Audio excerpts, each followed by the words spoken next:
All right. So we're going to do chapter 5, The Light in Our Dreams.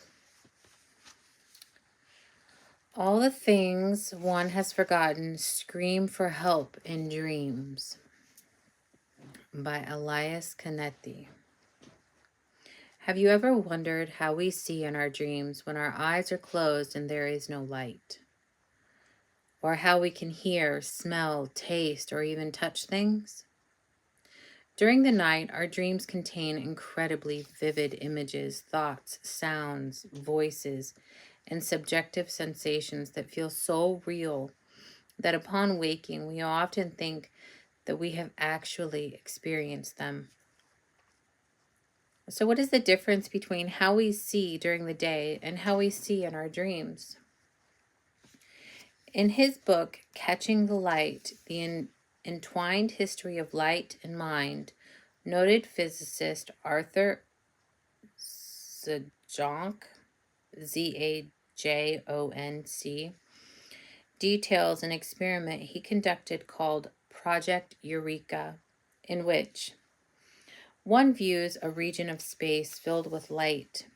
It is a simple but startling demonstration that uses only a carefully fabricated box and a powerful projector whose light shines directly into it. We have taken special care to ensure that light does not illuminate any interior objects or surfaces in the box. Within the box, there is only pure light, and lots of it.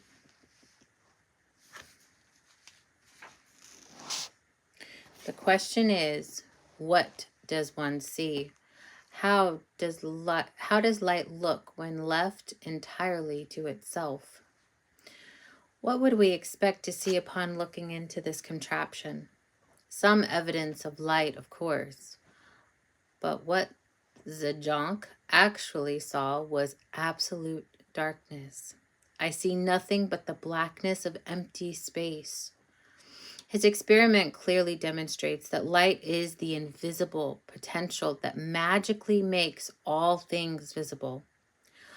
All that we consider to be visible in our waking lives is actually the result of light interacting with the eye, sparking a release of energy that the conscious mind translates into an image that appears full of light.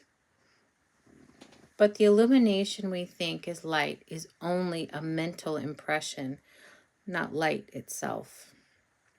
So, what allows us to see our dreams in the darkness of night when there is no light for the conscious mind to translate into an image? We know that light directs and illuminates our journey by day.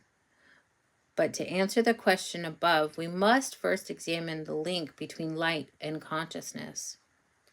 In chapter 1, I stated that light and life are the same energy in two different states of existence: form, matter, and formlessness, light.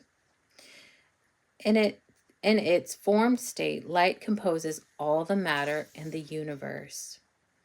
In its formless state, light is a field of pure potentiality.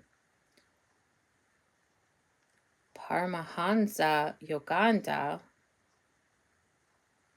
the 20th century spiritual leader who introduced many Westerners into meditation, referred to light as the cosmic intelligent vibration that structures finite creation. Both light and consciousness are invisible. They are more elementary than time, space, and matter, and fundamental to the universe and our experience of it. Light is the source of the material universe and the messenger of its informational content. Likewise, consciousness is the means by which all sentient beings experience the material universe and extract the wisdom contained within it. Scientists tell us that light interconnects the entire cosmos, and many of our greatest visionaries believe that consciousness is universal. According to Max Planck, awarded the Nobel Prize in Physics in 1918 and recognized as father of quantum theory, I regard consciousness as fundamental. I regard matter as derivative from consciousness. We cannot get behind consciousness. Everything that we talk about, everything that we regard as existing, postulates consciousness. Without light, there would be nothing to see, hear, smell, taste, touch, or imagine. Without consciousness, the world and everything in it would literally disappear. There would be nothing to experience because the existence of reality cannot be proven separate from our experience of it. Individuals throughout history who have awoken to their infinite potential refer to consciousness as light and light as consciousness. But why does the light of the sun, described by physicists, and the light of consciousness, experienced by spiritual mystics, sound so similar? When people go to the movies, they are so consumed by the projected lifelike images on the screen that they forget that the light and content of the film come from a single projector hidden behind them. I believe that light, consciousness, and our experience of life works in similar ways. The source of life, referred to as light, and the infinite potentiality we call consciousness emerge from a single source that is the same for all of us. In Man, Nature, and the Nature of Man, philosopher Alan Watts states, for every inside, there is an outside, and for every outside, there is an inside. Though they are different, they go together. There is but one light and one consciousness, and they are indivisible. Theoretically speaking, we can say that light and consciousness are individually formless and invisible. But light does not exist without consciousness, and consciousness does not exist without light. Each of us responds to life based upon our ideas and our beliefs.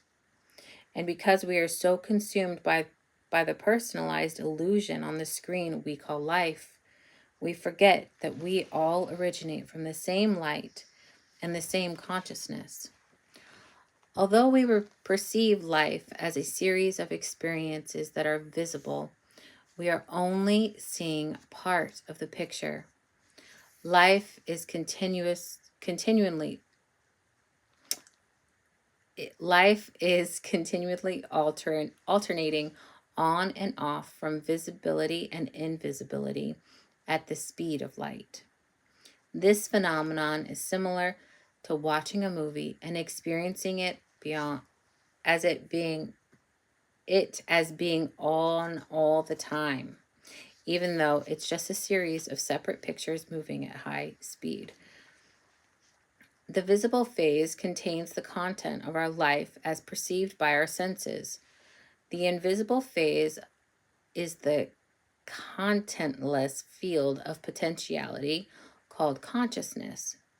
Just as the film in the projector transforms light into the movie we observe on the screen, the ideas imprinted in the mind transform the light of consciousness into the rainbow of frequencies we experience as life.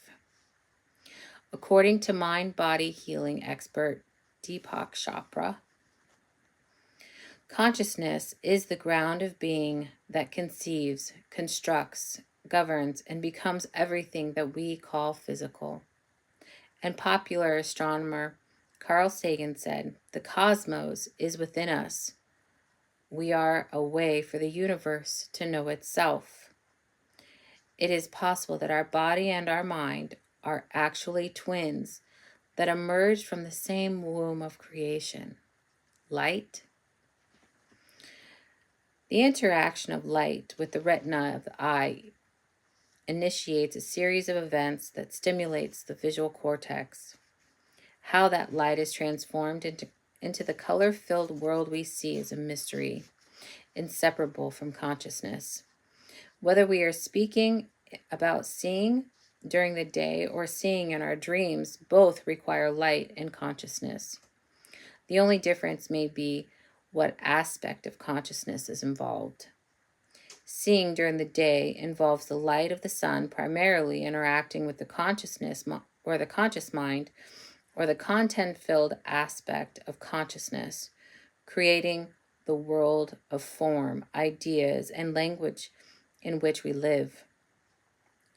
Seeing during the night while we are dreaming involves light of consciousness largely interacting with the unconscious mind and creating a level of reality unlimited by time and space that appears both recognizable and otherworldly at the same time. Dreams are where our fears and concerns about life repeatedly appear in symbolic manner. This provides us a depth of awareness to help integrate our lives, as facilitated by what 20th century psychoanalyst Carl Jung calls the objective psyche or consciousness. If we are fortunate, we might have a lucid dream and realize that we are observing the dream and we are in the dream at the same time, as illustrated by the lucid ISSSEEM presidential address dream I shared earlier. With greater lucidity, we may even come to realize that the witness, the individual dreaming, and the dream itself are one. Recently, I mentored a client whose dreams vividly illustrate how the light of consciousness guides us in the darkness of night, illuminating our life's journey while revealing the true nature of seeing. Although she had worn contact lenses for 25 years and could see 20/20, her dreams signaled the beginning of a journey to see in a new way. Months before she knew that journey was upon her. After learning that her boyfriend was still emotionally attached to his former girlfriend, she asked for a greater transparency in their relationship, but he refused. That night, she had this dream. He and I were in a car, and I was driving us down a dark dirt road without headlights. Then we came to the main road, and I saw another car come from my left. The headlights of that car illuminated the road, and I suddenly realized that I couldn't see. I told my boyfriend, I just realized that I'm not wearing my contacts, and I can't see very well. I don't feel safe driving. Then you shouldn't drive, he said, and got out of the car to take the driver's seat. I woke up before he got back into the car. After that dream, I realized that I couldn't see what was really going on in my relationship, and I wanted my partner to take the driver's seat, she told me. Concerned about her vision, she reached out to me, initially inquiring about LASIK surgery to fix her myopia so she could see without glasses. I explained to her that her eyes were not the problem and showed her that she could read 20/20 with half her prescription, demonstrating that her eyesight was actually expanding. I suggested a weaker prescription and told her only to wear her glasses when she absolutely needed them. I instructed her to notice any feelings and emotions that she was experiencing when she reached for them. On a subsequent visit, she reported that when she was not wearing her glasses, she felt more relaxed, experienced less tension while reading, and stopped cleaning compulsively. Boy, I wish I had that problem. Sometimes. I rechecked her, and once again, her eyesight had improved. So I suggested a weaker prescription and asked if she remembered what was happening in her life just prior to getting her first pair of glasses. Immediately, she replied, "Yeah, I had run away from home." She then told me her father moved away when she was 12, catalyzing what felt like a psychological break, followed by a tumultuous period at home. As she began to contemplate the events that took place at that time in her life, she knew it was the key to understanding more than just my eyes. As our work progressed, her vision continued to improve, and she noticed that she left home on several occasions without putting in her contact lenses. She was breathing easier and allowing the world to come to her rather than reaching out for it. Oh, I love that.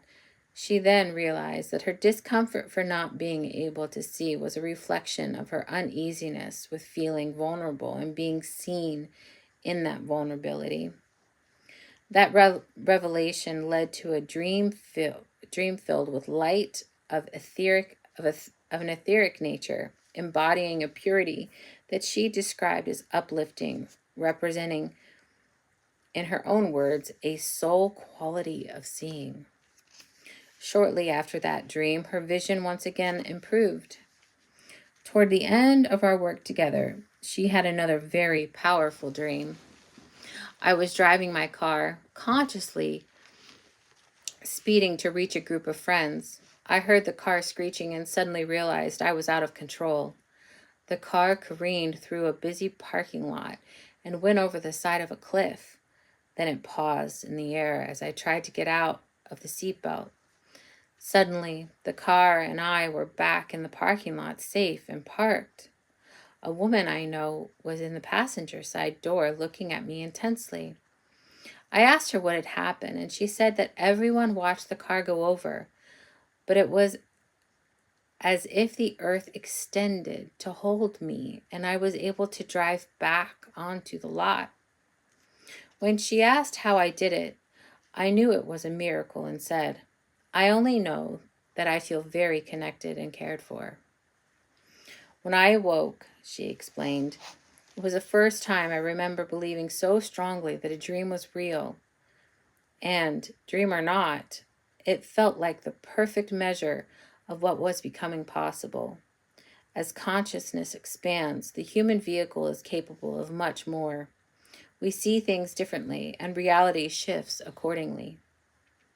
What is revealed in our dreams through the light of consciousness provides profound insights into our inner life. According to early 20th century psychoanalyst Sigmund Freud, the interpretation of dreams is the royal road to a knowledge of the unconscious activities of the mind. You might say that dreams distill consciousness, leading to new levels of understanding, enlightened action, and even greater clarity by day. The depth of vision experienced in our dreams provides us with a glimpse of our limitless nature. The question now is how to tap into this limitless nature in our waking life. All right, that's it. Have a good night.